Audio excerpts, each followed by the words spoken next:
Hello students, Vidyul online learning platform पर आप सभी का स्वागत है। मैं Mukesh Kumar, faculty for child development and pedagogy, आज इस सेकंड वीडियो के साथ आपके सामने प्रेजेंट हूँ। और आज की वीडियो में हम पढ़ेंगे characters of a good student. कल जो आपका लेक्चर था, उस लेक्चर में हमने पढ़ा था characters of a good teacher. जब आप एक टीचर बनते हो तो एक अच्छे टीचर की क्वालिटी क्या कुछ होनी चाहिए। जब आप अपनी क्लास में एंटर करते हो तो क्लास में जाते ही आपने सबसे पहले क्या काम करना है, मीन्स अपनी क्लास टीचिंग कैसे शुरू करनी है, आपको आपके सब्जेक्ट की नॉलेज किस तरह की होनी चाहिए। और आज हम करेंगे characters of a good student, एक अच्छे विद्यार्थी के लक्षण। मतलब जब एक विद्यार्थी क्लास में आता है तो वो अपने आप को किस तरह से प्रेजेंट करे। जब आप एक स्टूडेंट के रूप में क्लास में आते हो तो आप अपने आप को प्रेजेंट कैसे करेंगे। मान लीजिए जैसे आपके एचटेट सीटेट के एग्जाम में आ जाते हैं कि एक अच्छे विद्यार्थी का लक्षण बताइए, या सीखने के लिए एक विद्यार्थी में कौन सा गुण सबसे ज़्यादा होना चाहिए। सीखने के लिए एक विद्यार्थी में कौन सा गुण सबसे ज़्यादा होना चाहिए, मीन्स क्या है। अगर आप यहाँ पर सीखने के लिए आए हो तो आप में कौन सी क्वालिटी होनी चाहिए। तो स्टूडेंट्स, आपके अंदर कौन सी क्वालिटी होगी, आपके अंदर विल पावर होगी, आपके अंदर सीखने की इच्छा होनी चाहिए, आपके अंदर जिज्ञासा होनी चाहिए, आपके अंदर जानने की तीव्र इच्छा होनी चाहिए। विद्यार्थी का सबसे बड़ा हथियार क्या है कि उसके पास सीखने की इच्छा होनी चाहिए। अगर इच्छा नहीं है तो वो विद्यार्थी नहीं सीख पाएगा। यहाँ पे ध्यान दीजिए, आप हमारी लाइव लेक्चर के लिए विद्युल ऑनलाइन लर्निंग प्लेटफॉर्म जो है, इस ऐप को आप करेंगे डाउनलोड। ऐप डाउनलोड करके उसमें आप सीटेट और एचटेट पोर्शन में जाइए। एचटेट सीटेट पोर्शन में जाओगे तो उस सेक्शन में आपको डेमो क्लासेज मिलेंगी, वहाँ पर आप इन लेक्चर को देख सकते हैं। और ये बैच हम स्टार्ट करेंगे जल्दी, और उस बैच में आप अपनी लाइव क्लासेज कंटिन्यू आराम से कर सकते हैं। बस टारगेट मेरा ये है जी, मेरा टारगेट ये है। इस टारगेट को अचीव करने के लिए हमें क्या करना पड़ेगा, हमें एक एक पॉइंट पे चलना पड़ेगा। आप टीचर बनने जा रहे हो, आप एचटेट सीटेट का एग्जाम देने जा रहे हो, आप किसी भी वीडियो को स्किप करके अगर देखते हो तो शायद आप बहुत कुछ छोड़ देते हो। आप में एक टीचर वाली क्वालिटी नहीं है अगर आप किसी चीज को स्किप करके देखते हो। एक बच्चा कहता है कि टाइम कम है स्किप कर। अरे टाइम कम है, सीखने के लिए टाइम कम है। आपके पेपर में एमसीक्यू एक एक नंबर का आना है और आप कह रहे हो कि सीखने के लिए टाइम कम है। आपको एक एक बात सुननी पड़ेगी अगर आप पेपर पास करना चाहते हो और ये टारगेट लेना चाहते हो, तो आपको मेरी एक एक बात गौर से सुननी पड़ेगी। मेरा कहने का मतलब क्या था, आप एक विद्यार्थी हैं तो विद्यार्थी में सीखने के लिए सबसे ज्यादा क्या होना चाहिए, विद्यार्थी में विल पावर होनी चाहिए, विद्यार्थी में जानने की इच्छा होनी चाहिए। विद्यार्थी में कौन सा गुण नहीं होना चाहिए, ध्यान दीजिए, विद्यार्थी में कौन सा गुण नहीं होना चाहिए। विद्यार्थी सलाहकार नहीं होना चाहिए। Student should not be adviser. विद्यार्थी सलाहकार नहीं होना चाहिए। कुछ क्लासेज में क्या देखा जाता है, टीचर आया, जो उन्होंने क्या किया, पढ़ाना शुरू किया, एक विद्यार्थी की आवाज आती है, सर ये टॉपिक करा दीजिए। नहीं, वहां पर आप क्या बन गए, सलाहकार बन गए। सर ऐसे पढ़ा दीजिए, नहीं कहना, वहां पे आप क्या हो, सलाहकार हो। ये काम नहीं करना है। आप क्या हैं, विद्यार्थी, आप सीखने के लिए आए हैं। आपके अंदर केवल विल पावर होनी चाहिए। वो टीचर सिखाएंगे, आपको सीखना है। कोई टीचर बुरा नहीं होता, बस सीखने की क्षमता की दिक्कत होती है, पेशेंस की दिक्कत होती है। आपके अंदर विल पावर सबसे ज्यादा होनी चाहिए। आप में कौन सी क्वालिटी नहीं होनी चाहिए, ध्यान दीजिए, पेपर का क्वेश्चन बना दिया, विद्यार्थी में कौन सा गुण नहीं होना चाहिए। तो विद्यार्थी में मौलिकता, आज्ञाकारिता, जिज्ञासा, मौलिकता, आज्ञाकारिता, जिज्ञासा, नैतिकता। मौलिकता, आज्ञाकारिता, जिज्ञासा और नैतिकता, अगर इनमें से बात की जाए तो कौन सा गुण होना चाहिए, आपके पास जिज्ञासा होनी चाहिए। क्या क्या नहीं होना चाहिए, आज्ञाकारिता पेपर ओरिएंटेड काम नहीं कराएगी। स्टूडेंट अगर आज्ञाकारी होगा तो एक टीचर क्या काम करेगा। बेटा आप बैठ के याद कर लीजिए, मैं 20 मिनट बाद सुनूंगा। आप आज्ञाकारी हैं, आप क्या करेंगे, याद करेंगे। और जब आप याद करते हो तो कितने स्टूडेंट याद करते हैं, बहुत कम। वो जो 20 मिनट का टाइम पीरियड था, वो 20 मिनट का टाइम पीरियड हमने खराब किया है। कुछ टीचर्स कोई भी टीचर बुरा नहीं होता, लेकिन कुछ टीचर की हरकतों की वजह से सभी टीचर बदनाम हो जाते हैं। क्या? एक टीचर बच्चों को कहता है कि पढ़ लो बैठ के, और वो क्या करता है, चेयर पे बैठ के सो जाता है। तो जो अपना टाइम पास कर रहा है जी। और आप क्या हो? आप हो आज्ञाकारी। आप याद कीजिए, तो आज्ञाकारी बन के नुकसान किसका? आपका। तो विद्यार्थी आज्ञाकारी नहीं होना चाहिए। जब आप स्कूल में जाते हो या किसी भी इंस्टीट्यूशन पे जाते हो, किसी भी ऑर्गेनाइजेशन में जाते हो, तो वहां का ओनर आपको एक वर्डिंग बोलता है, बेटा आज बारिश ज्यादा है तो सॉरी आज आपकी क्लासेस नहीं हो पाएंगी। ठीक है, आप क्या हो? आज्ञाकारी हो। आप आज्ञा का पालन कीजिए, आप वापस अपने घर जाइए। लेकिन ये ध्यान रखें कि आप नुकसान किसका कर रहे हैं? आप स्वयं का नुकसान कर रहे हैं। विद्यार्थी में आज्ञाकारिता का गुण तो एक बाद की बात है, उससे पहले उसके अंदर जिज्ञासा होनी चाहिए। पेपर के अंदर नैतिकता का कोई रोल नहीं होता। नैतिकता, मोरल वैल्यूज, ये नैतिकता पेपर में काम कहां आई? अगर नैतिक विकास से संबंधित कोई क्वेश्चन आया हुआ है आपके पास, तो वहां मैं मानता हूं कि नैतिकता का एक रोल है। अदरवाइज जब हमारी क्लास टीचिंग होती है, उस क्लास टीचिंग में नैतिकता का क्या रोल है? तो मैं किसी बच्चे को सिखाता हूं, बेटा गुड मॉर्निंग किया करो, क्या काम आएगी? ये पेपर में नहीं आते। सीधे बैठ जाओ, पेपर में नहीं आएगा। आप बैठो, आप जैसे मर्जी बैठो, लेकिन आप सीखो। मेन चीज क्या है यहाँ पे? सीखना। आपके अंदर विल पावर होनी चाहिए। आज्ञाकारिता ऑप्शन के अकॉर्डिंग आंसर नहीं जाएगा, नैतिकता ऑप्शन के अकॉर्डिंग आंसर नहीं जाएगा, जिज्ञासा आपका आंसर रहेगा, मौलिकता ऑप्शन के अकॉर्डिंग आंसर नहीं जाएगा। इसलिए वर्ड मीनिंग पे जाइए प्रॉपर। आप एक स्टूडेंट हैं, पेपर में जो भी आपके वर्ड मीनिंग दिए हुए हैं उनके अकॉर्डिंग जाइए। उसका शब्द का शाब्दिक अर्थ क्या है, शब्द का शाब्दिक अर्थ क्या है, उस चीज पे जाइए आप ऐसा ना करें कि ये भी होता है, ये भी होता है, ये भी और ये भी नहीं, उसका एक मीनिंग है।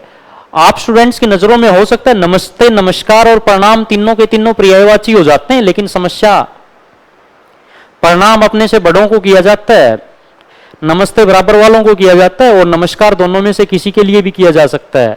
Good morning, good evening, good afternoon जब आपने ये सिखा ही नहीं कि ये कब करने हैं।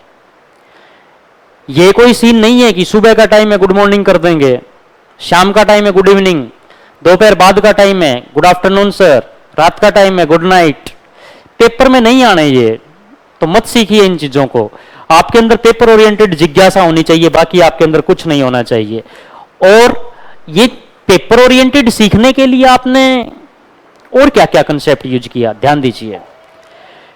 एग्जाम में क्वेश्चन पूछा गया, एक अच्छे विद्यार्थी का लक्षण बताइए। आंसर था कि वह विद्यार्थी प्रभाव के नियम का पालन करेगा,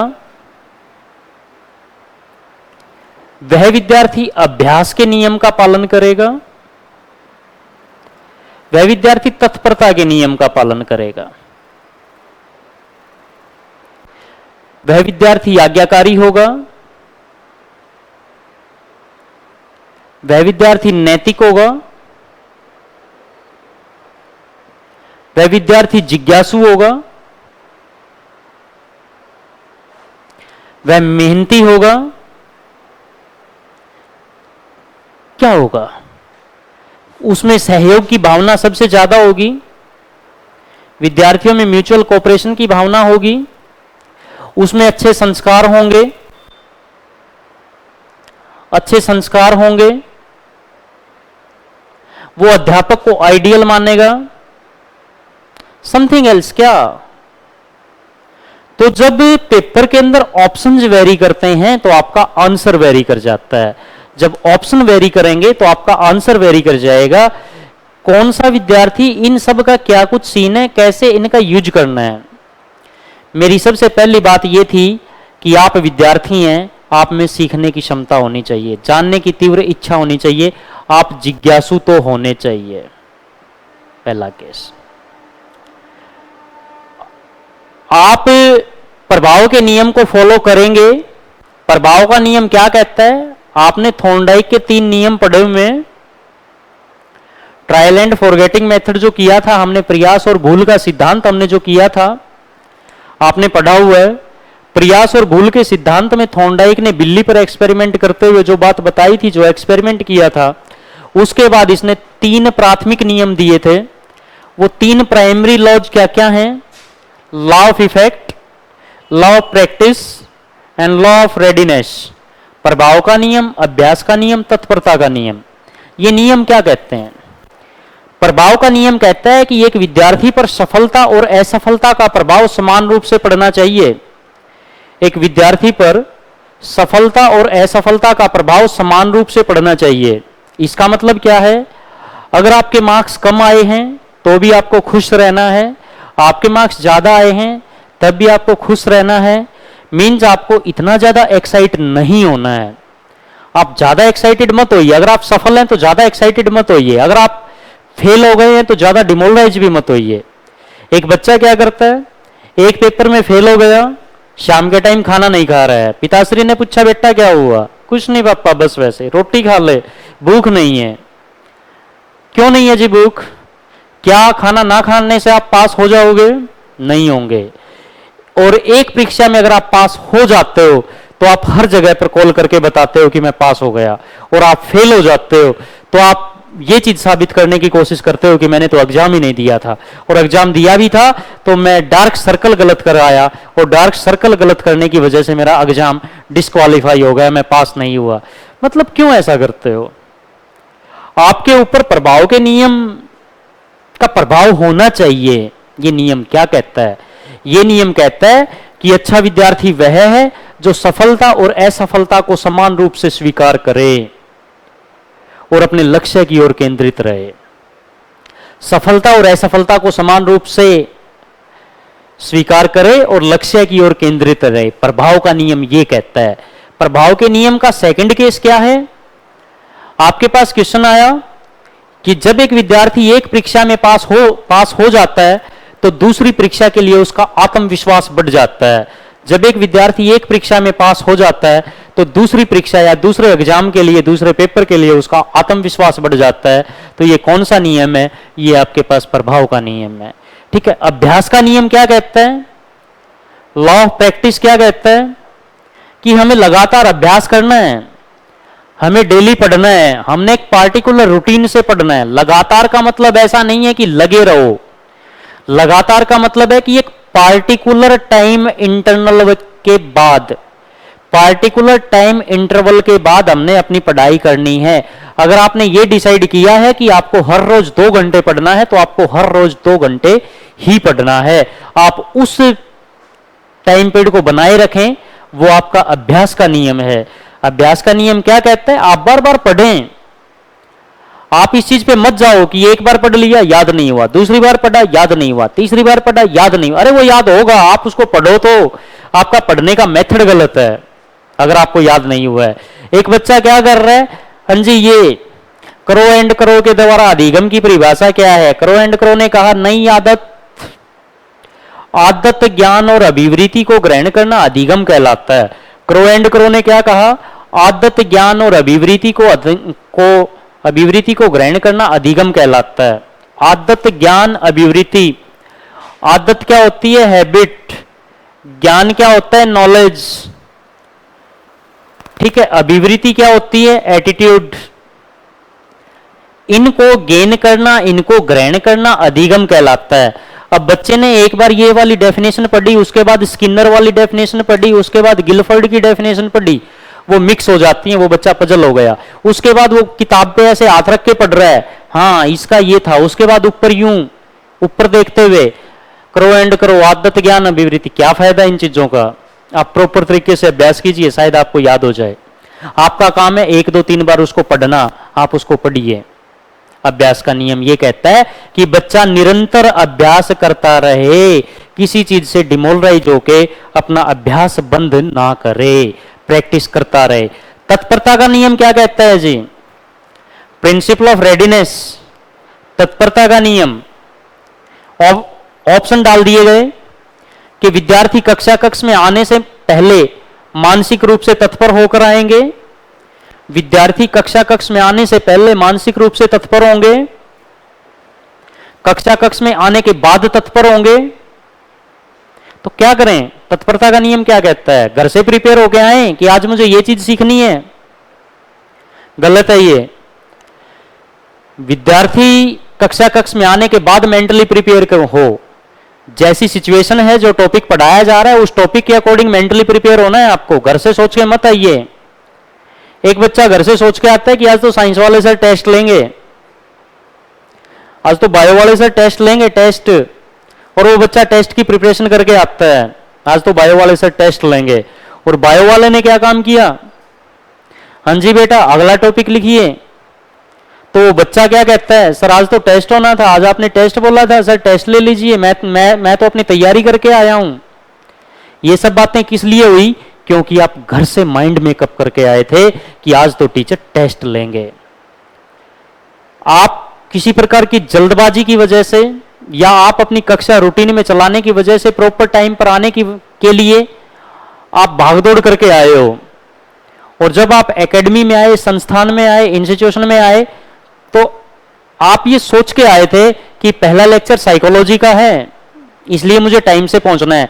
साइकोलॉजी वाले सर 9 o'clock क्लास शुरू कर देंगे, उसके बाद किसी को एंट्री नहीं कराते हैं, और आप 9 o'clock के चक्कर में जल्दी आ जाते हैं। 9 AM पहुंचने के चक्कर में जल्दबाजी में घर का काम काज छोड़ते हुए आप जैसे भी आए आप पहुंच गए, और यहां पे आने के बाद 9:15 पे आपके पास एक इंफॉर्मेशन पहुंचती है कि सॉरी आज आपकी क्लास नहीं हो पाएगी। तो शायद उस टाइम आपका दिमाग खराब हो जाएगा।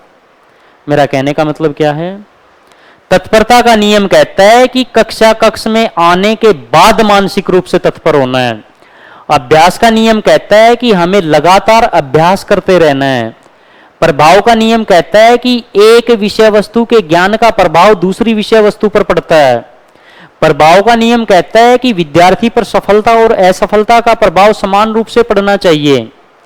यह नियम कहता है कि अगर आप एक परीक्षा में पास हो जाते हैं तो दूसरी परीक्षा के लिए आपका कॉन्फिडेंस बिल्डअप हो जाता है, तो आप एक अच्छे विद्यार्थी हैं। आपके अंदर ये कुछ क्वालिटीज होनी चाहिए जिसकी वजह से आप अपने पेपर की प्रिपरेशन कर सकें। और ये जो मैंने आपको बताया है ये सब आपके एग्जाम में भी आता है। इस वीडियो के साथ सिर्फ इतना ही। अगली वीडियो में हम करेंगे लर्निंग, और लर्निंग के अंदर उसकी डेफिनेशन, उसकी अपनी थ्योरीज करेंगे। तब तक के लिए इस वीडियो को लाइक करें, इसको शेयर करें, ऐप को डाउनलोड करें, विद्युल लर्निंग प्लेटफॉर्म को डाउनलोड करें। मैंने कल भी कहा था, मैं आज भी कह रहा हूं कि विद श्योरिटी मैं आपको बोल रहा हूं, अगर जैसा पढ़ाया जाए वैसा पढ़ोगे तो 130 प्लस मार्क्स दिलाने की जो गारंटी मैं लेता हूं, 130 प्लस मार्क्स आपको दिला दिए जाएंगे। लेकिन कंडीशन सिर्फ ये है कि जैसा पढ़ाएं वैसा आप पढ़ेंगे। थैंक्स।